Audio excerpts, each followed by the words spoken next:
Je pense que la laïcité n'a pas la même connotation qu'elle avait quand, par exemple, la Révolution tranquille est arrivée.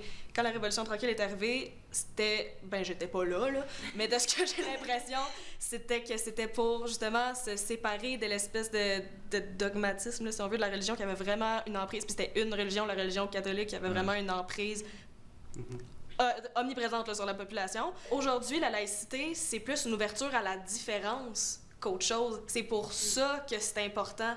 Fait que moi, c'est dans ce sens-là que j'ai un petit X sur l'interdiction de port de signes religieux pour les gens qui sont des employés de l'État et non des représentants de l'État. Fait que c'est mon point de vue. On s'entend pour dire que les signes religieux des religions qui sont plus étrangères à nous, par exemple, on va dire le sikhisme et l'islam, sont beaucoup plus, je vais utiliser l'adjectif ostentatoire parce que j'en ai pas de meilleur en tête, là, mais ils sont beaucoup plus visibles. Alors, j'ai l'impression qu'on s'attaque plus à ces religions-là, puis justement...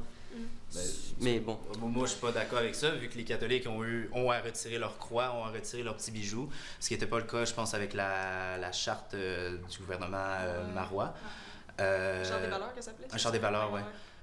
Où ces bijoux-là étaient autorisés. Puis là c'est à ce moment-là que oui, je suis d'accord qu'on viserait, mais on a retiré le crucifix du Parlement. Oui, on retire graduellement les crucifix des hôpitaux et des lieux scolaires. Donc, on procède à une laïcisation, pas seulement des Sikhs, pas seulement des musulmans.